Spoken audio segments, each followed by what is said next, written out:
छोटी छोटी कंपनियां देखते ही देखते कैसे कई ब्रांच ओपन कर लेते हैं, कैसे एक से अधिक कंट्री में बिजनेस करने लगते हैं, कैसे देखते ही देखते प्रोडक्ट में ग्रोथ आ जाता है, डेट जीरो हो जाता है।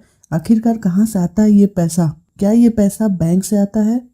क्या इस पैसे पर इंटरेस्ट देना पड़ता है, या कोई जादू लगा है इनके हाथ जो कंपनियां एक छोटे से एकाएक इतनी बड़ी होती जा रही हैं? क्या हम भी कुछ पैसे कमा सकते हैं यहाँ से? तो आंसर है हाँ, कमा सकते हैं। आइए समझते हैं इस पूरे गेम को।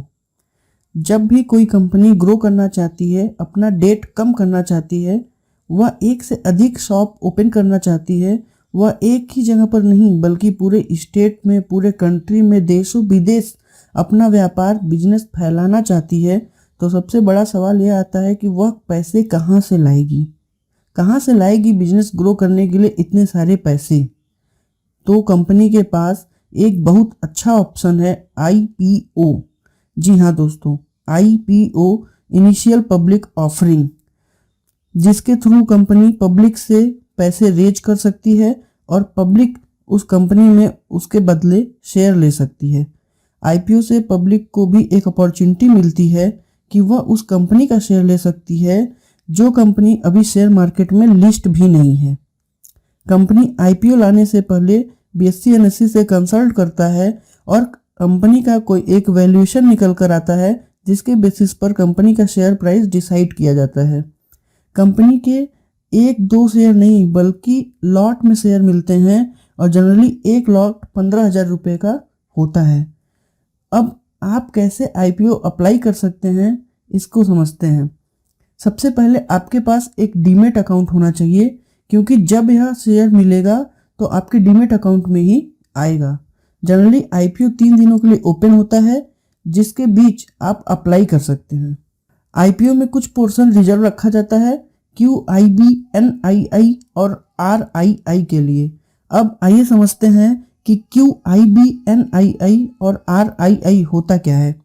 QIB means qualified institutional buyers. इसमें म्यूचुअल फंड, इंश्योरेंस कंपनीज जो लार्ज अमाउंट इन्वेस्ट करना चाहती हैं वो आती हैं। क्वालिफाइड इंस्टीट्यूशनल बायर्स के लिए जनरली 50% पोर्शन IPO में रिजर्व रखा जाता है।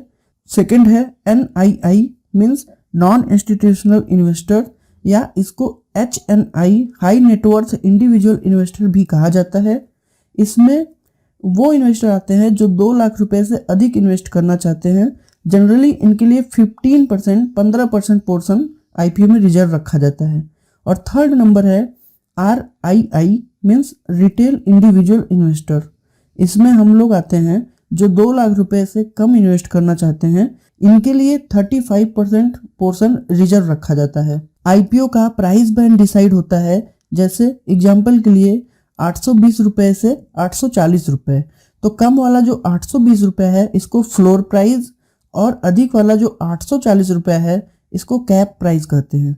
अलॉटमेंट के टाइम IPO फ्लोर प्राइस या कैप प्राइस पर मिलता है। अब यदि अलॉटमेंट की बात करें तो कभी कभी IPO ओवर सब्सक्राइब्ड हो जाता है, जिससे लॉटरी सिस्टम के आधार पर IPO अलॉट किया जाता है। लॉटरी सिस्टम मीन्स यदि IPO 10 टाइम सब्सक्राइब हुआ है तो 10 लोगों में से केवल एक लोग को ही IPO मिलेगा।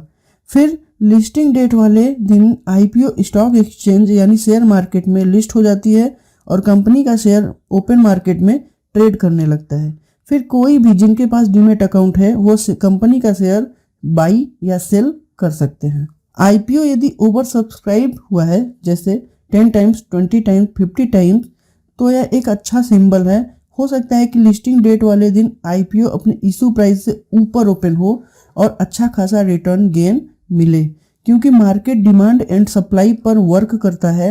यदि IPO ओवर सब्सक्राइब होता है तो जिसको IPO नहीं मिला है, जिसको IPO अलॉट नहीं हुआ है, वह लिस्टिंग डेट वाले दिन IPO बाई करता है, जिससे IPO का प्राइस ऊपर जाता है। कभी कभी तो ये 2 गुना 3 गुना से भी ऊपर हो जाता है।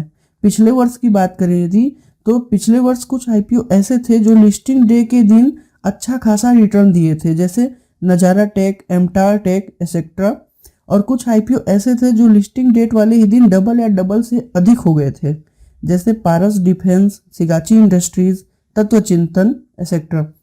आपके दिमाग में अब ये क्वेश्चन आ रहा होगा कि आईपीओ कौन सा लें या आईपीओ का डिटेल कैसे चेक करें।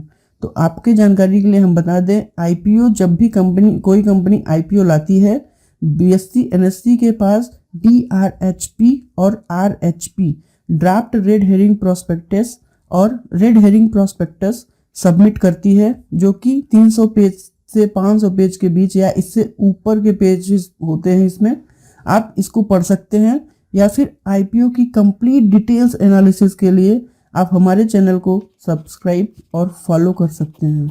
धन्यवाद। Thank you investors, thank you.